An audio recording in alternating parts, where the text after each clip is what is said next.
The fight against Alzheimer's was always important to me, but when my mom was diagnosed with the disease, it got personal. That's why I'm always on the hunt for the brightest, right? Best minds that are out there finding new innovative ways to train our brains and ward off brain aging. Today, we're going to unleash our super brains as the world's leading memory coach and New York Times bestselling author Jim Quick reveals what he does every day to fight Alzheimer's. And Jim has served as the coach to the stars, all the CEOs, leading celebrities, all these people who trust you to get their brains to function better. But you personally do not always have a good memory. What gives? Well, my inspiration was my desperation. I actually had a brain injury when I was 5 years old in class, and a traumatic brain injury that led to learning challenges. So I had focus issues, I had memory issues. It actually took me 3 years longer just to learn how to read. When I was struggling in school, I remember when I was 9, a teacher pointed to me and said, "That's the boy with the broken brain." And that label became my limit. And I went through, struggled throughout school, and I learned, though, it wasn't how smart you are, it's how are you smart. That I could actually learn how to remember. It's just in school, they don't teach you that in school. They teach you writing, reading, arithmetic, but what about remembering? What about retention? And so I made it my life's mission to discover how the brain works so I could work my brain better. We were speaking earlier, you said the two costliest words in English language are, "I forget." Why? Think about the damage it causes when we say, I forgot to do it, I forgot to bring it. I think a lot of your viewers have had the experience where they feel absent-mindedness. They feel like senior moments are coming too early. They'll read something, forget what they just read. Or they misplace things like their wallet or their purse or their cell phone or the car keys. Or if not their car keys, something much larger like where they parked their car. Yes. Or someone's name. And so this is an issue because it's not just remembering facts, figures, foreign languages. It's remembering your life. And it's remembering your loved ones. This is a very personal mission for me because I lost my grandmother when I was going through my challenges to Alzheimer's. Sorry. And so when people lose their memory, they feel like they lose what binds their life together. You end up losing your loved one twice. Yeah. You lose them when they don't remember you, then you actually lose them when they pass. What do you do personally every day to fight Alzheimer's? That's what I'm curious about. That's what we want to know. And so we decided we'd do a little game here. So he not only eats really healthy foods for his brain, but he's got a little exercise plan, and he's going to challenge all of our brains with your daily brain workout. Are you willing to do that? Let's do it. Okay, walk me through the basic structure. Okay, fantastic. So the key, we find that your memory is predetermined, about 1/3 is predetermined by genetics and biology, 2/3 is actually in your control. And two of those things that influence those 2/3 are novelty and nutrition. I want everyone who's watching this to know that there's no such thing as a good or bad memory. There's a trained memory and an untrained memory. And everyone can improve their brain regardless of their age. So my wife never forgets anything.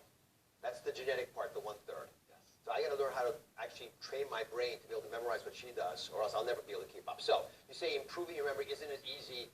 Actually, it is as easy as pie, literally. So walk me through what that acronym means. So it could be delicious and nutritious. The P stands for place. In order to remember something, you need a place to store it. The I stands for imagine. In order to remember something better, you need to imagine it as a picture. And finally, the E stands for entwine. And that's putting the two things together, the place and the image.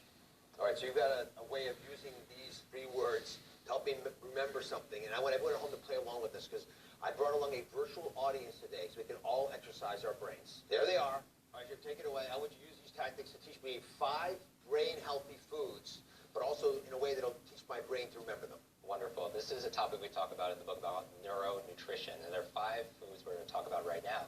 The first is avocados, blueberries, I like to call it brain berries, broccoli, good old broccoli, olive oil, and eggs are actually good for the brain. All right, so how do I remember those? Because if I'm driving along and I don't have a piece of paper to write on. And that's always the case, right? You're in the shower or you're driving, you can't write things down. So the first thing is we get places, and we're going to take a place you're very familiar with, which is your body. So we're going to go top, start with the top of your head, and we're going to picture avocados. Avocados at the top of your head. Like you're using guacamole to condition your hair. Right. A DIY. Perfect. Fantastic. Okay. Number 2 is your nose. So go down, nose, and you have blueberries coming out of your nose. I like to, again, call them those brain berries. And we should touch these parts of our body to build muscle memory. Muscle memory, right. And so it's very neuroprotective. The antioxidants there. So imagine them coming out of your nose. And if you can't imagine it, imagine you can imagine it. Okay. The third place down your face is your mouth. And so I want you to imagine stuff in your teeth is broccoli. But a big stalk of broccoli. Taste what it tastes like, smell what it smells like. Okay, got it. And then go to the side of your head and you have your ears.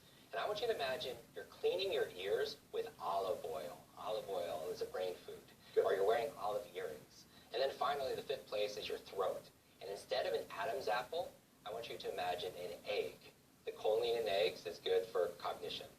An Adam's egg. Okay, come on over here. I was just going to quiz the audience. You guys are all there. We have the smartest audience in television, so I have great confidence in you. But let's just go. Who wants to go? You know what? We'll go to Pilar, all right? Our virtual audience. We're going to put all the pressure on you, all right? What did you remember? And believe me, if you get all five, I'll be super impressed. So whatever you can do is fine. He's taught me a lot, and I don't have a great memory, but he really has. So it starts with avocado, because I'm thinking of guacamole. Yep. And then from our nose, there's blueberries coming out, so I'm thinking of the blueberries. Then we go to the mouth, I'm thinking broccoli. I don't want broccoli stuck in my teeth. And then I'm thinking of the ear and olive oil, because we're cleaning the ear. And then the throat, an egg. Oh, my goodness. This is the way he said it. I don't have great memory, but he taught me how to do it. It makes sense. You sort of feel the answer, so it's truly deep in your brain. So thank you very much. Pilar, congratulations. You know what? Maybe I'm going to send this book to you because it's really good. We're going to be putting more mind-sharpening exercises from Jim on DrOz.com. And be sure to check out Jim's book, Limitless, because you will be limitless once you read it. We'll be right back.